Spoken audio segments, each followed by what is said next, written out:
Hello, Christ Church of Fountain Hills. And I've been battling aggressive blood cancer now for about a decade. A couple of years ago, it became terminal, and we also happened to set the world record in surviving the most chemotherapy.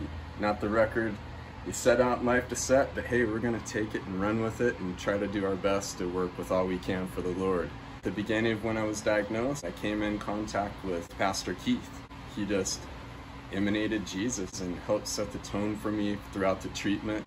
And over the years, the Pavias have been a tremendous encouragement to my family, and we're forever grateful. I always like to fight, to kind of be around MMA. I study and train alongside a great community of people that are led by Tim Welch and Sugar Sean O'Malley of the UFC.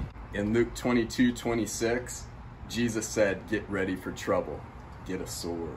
We didn't ask to be in that fight, but we're thrown into the fight. In 1 Kings 19, Elijah is thrown into a fight that he didn't want to be part of. Jezebel and her army is chasing Elijah, and he runs away. He's like, I don't want any part of this, and he runs into a cave. Sometimes we don't want to get into that fight. You don't know what to do. It's time to fight.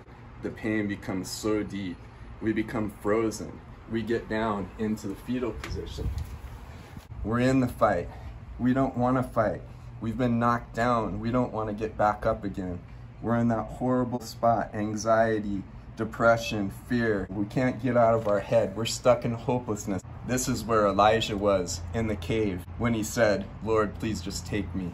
So this is where we must step forward and fight. God told Elijah, "Rise up." We remember those tools that we work so hard to develop to fight that are provided by the great carpenter. We must throw that uppercut of praise and worship. Jesus showed us the power of praise and worship so many times, and he showed us in Mark 14 how to praise and worship collectively.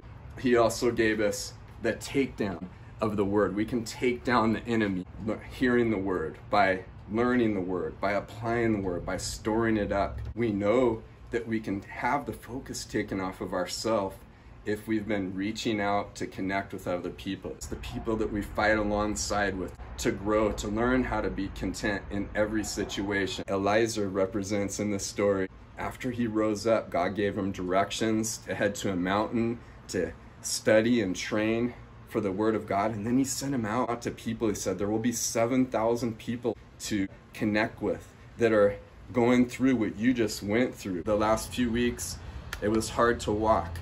We feel so weak, but guess what? It gives us a greater cistern, a greater cup to fill. What are you gonna do when the worst news is received? It feels like you can't even lift your arms up. What are you gonna do in those times? Is your training going to be able to help you to get those arms up as this weapon when it's the last thing that you wanna do? And when you do that, and when you connect with the Lord, you will know joy like you've never imagined. You will have stronger weapons. You will have that experience. You will fine tune your skills. So hugs out to everybody, and keep throwing those weapons. In Jesus' praise.